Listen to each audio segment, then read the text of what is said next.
Well, all right. Hello, everybody. Getting ready for big Thanksgiving, I assume. So, just trying to get this out on the earlier side so everybody can prepare for the holiday. So, anyways, let's dive right in quickly.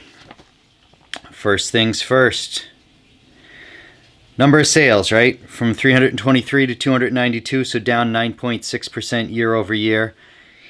I mean, I guess it looks like a pretty big number, but it's only off a handful of sales from last month.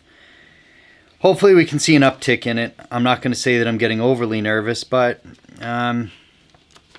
look, I think you got to be a little bit honest here. The market feels like it's slowing a bit. As we get into the later slides, I think you'll see the data kind of looks that way. Will it stay that way through January, February, and March? If those months are slow, historically are kind of snowbird season when people come pick up the slack here that's for listings that have been sitting, that'll be more a cause for concern. But for right now, I think just note it.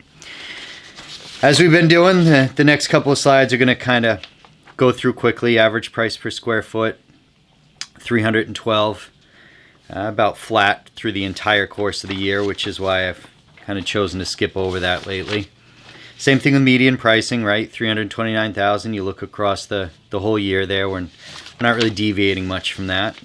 Let's go ahead and move on there.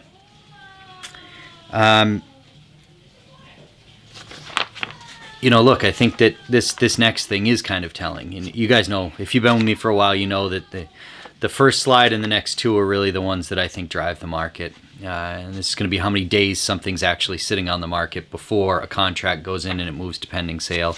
Sitting at 97 days, which year over year is flat. Let's take a look here. So year over year, here we are, we're flat for days on market. So it doesn't look like, and honestly, if you look over the course of the whole year, it doesn't really look like it's taking any longer to sell your house now than it did at any other point during the year. Like I said, when you look at the entire year. So that is a bit of good news. And I think the second piece of good news that you can look at is if you look where the original listing price to the sold listing price, it looks like things kind of, again, across the course of the year, save a couple of months here and there, but across the course of the year, it looks like things are selling for about 90% of what they were originally listed for. So I think that shows a couple of things. I think first it shows that sellers are, I think, getting a little bit more realistic with the market and doing some price cuts when they need to get things sold.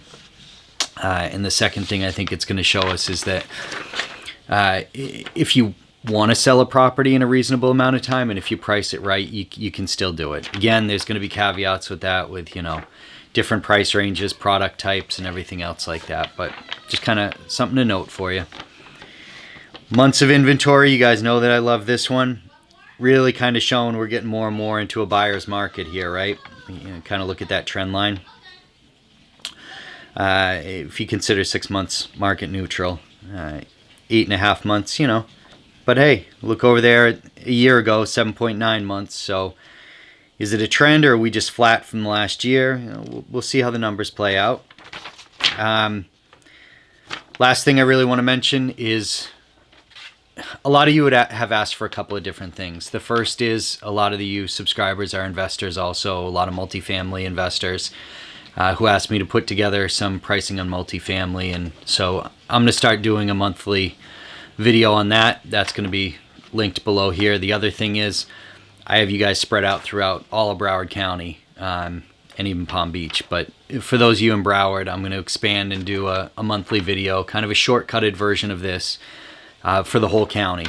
So I'll link that down here as well. And you guys can take a look. And if you find value in that, let me know and I can subscribe you to that list as well. If not, you'll just continue to get the regular Fort Lauderdale data. So hope everyone has a great Thanksgiving, and we'll talk to you soon. Take care.